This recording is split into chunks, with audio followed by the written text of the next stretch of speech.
Halo, assalamualaikum teman-teman. Kali ini aku, Rina Atia, akan mengajak kalian semua untuk membahas salah satu tanaman yang mungkin kalian jarang dengar nih, yaitu tanaman binahong. Dengan nama ilmiahnya Andredera cordipolia. Simak terus ya. Kira-kira apa saja ya yang akan kita bahas dalam video kali ini? Yang pertama, kita harus mengenal dulu nih bagaimana ya taksonomi dari tanaman binahong. Kedua, apa saja sih kandungan senyawa dan bagaimana cara mengisolasinya? Ketiga, manfaat tanaman binahong. Dan keempat, apa saja ya aktivitas senyawa yang terkandung dalam tanaman ini? Sebelum kita membahas tanaman binahong lebih lanjut, kita kenalan dulu yuk dengan kimia organik bahan alam atau biasa kami sebut sebagai KOBA.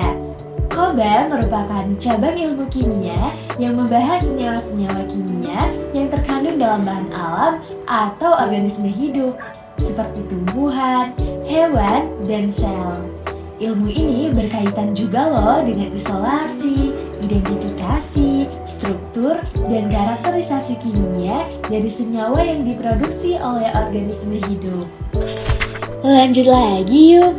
Berikut merupakan taksonomi dari tanaman binahong.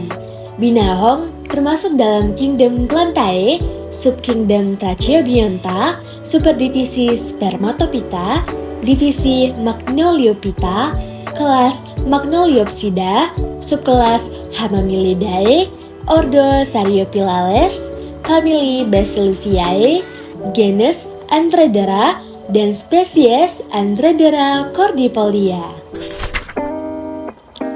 Menurut beberapa literatur, ternyata tanaman binahong memiliki banyak sekali manfaat.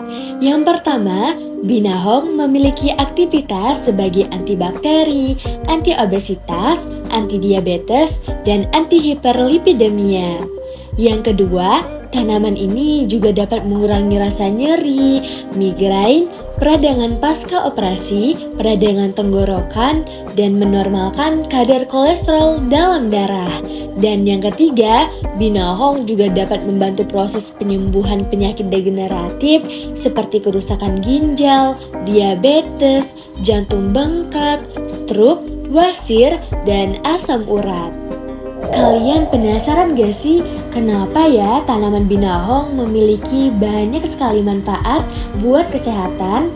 Hal ini disebabkan karena ekstrak binahong memiliki beberapa kandungan metabolit sekunder meliputi alkaloid, steroid, fenol, triterpenoid, flavonoid, tanin, saponin, dan minyak atsiri. Jika kalian perhatikan, hampir seluruh kandungan metabolit sekunder di sini memiliki aktivitas sebagai antibakteri. Namun di luar dari itu, mereka juga memiliki peran lain loh seperti anti radang, antiinflamasi, antioksidan, antidiabetes, dan yang lainnya. Ternyata tanaman binahong ini sudah banyak diteliti untuk diketahui manfaatnya. Contohnya pada jurnal pertama ini yaitu aktivitas antibakteri ekstrak daun binahong terhadap Propionibacterium acnes. Dalam jurnal ini, tanaman binahong berperan sebagai antibakteri dalam melawan bakteri penyebab jerawat. Adapun metode penelitian yang digunakan dimulai dari preparasi sampel, ekstraksi sampel menggunakan teknik maserasi atau perendaman, uji screening fitokimia, hingga uji efektivitas antibakteri. Selanjutnya, dalam jurnal kedua, ternyata senyawa flavonoid dalam tanaman binahong berpotensi sebagai antioksidan. Adapun beberapa metode penelitian yang digunakan dalam jurnal ini dimulai dari maserasi, fraksinasi, subfraksinasi, hingga karakterisasi struktur kimia isolat dengan spektroskopi IR dan UV-Vis. Hasil dalam penelitian ini ialah senyawa antioksidan golongan flavonoid dengan rumus struktur kimia 4,7 dihidroksi 3-OR flavonol. Terakhir, dalam jurnal ini, ekstrak etanol dalam daun binahong dapat berpotensi sebagai antidiabetes ketika diujikan pada tikus putih. Adapun metode penelitian yang digunakan ialah menggunakan 25 ekor tikus yang dibagi menjadi 5 kelompok dan diberi perlakuan yang berbeda. Di sini ada beberapa senyawa aktif yang berperan sebagai antidiabetes. Senyawa pertama yaitu flavonoid yang berfungsi untuk menurunkan kadar glukosa dengan kemampuannya sebagai antioksidan.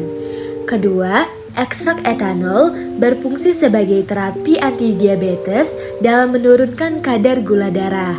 Dan yang terakhir, tanin dan saponin berperan sebagai antidiabetes. Dalam Al-Quran, surah Asy-Syura ayat 7 yang berbunyi, "Dan apakah mereka tidak memperhatikan bumi? Berapakah banyaknya kami tumbuhkan di bumi, berbagai macam tumbuh-tumbuhan yang baik." Di sini maknanya Allah Subhanahu wa Ta'ala telah menciptakan banyak sekali tumbuh-tumbuhan yang memiliki banyak manfaat, salah satunya sebagai obat. Oleh karena itu, kita sebagai manusia patutnya perbanyak bersyukur atas segala nikmat yang telah Allah berikan. Adapun kesimpulan dari video ini ialah yang pertama, binahong memiliki kandungan metabolit sekunder meliputi alkaloid, fenol, flavonoid, saponin, steroid, triterpenoid, tanin, dan minyak atsiri. Kedua, binahong memiliki aktivitas sebagai antibakteri, antiinflamasi, antioksidan, antidiabetes, mengurangi asam urat, dan menurunkan kolesterol. Dan ketiga, preparasi sampel binahong umumnya dimulai dari ekstraksi, maserasi, fraksinasi, dan uji fitokimia. Berikut beberapa referensi yang digunakan dalam video ini. Nah, mungkin segitu dulu aja ya video kali ini. Semoga bermanfaat dan jangan lupa di-share ke yang lain.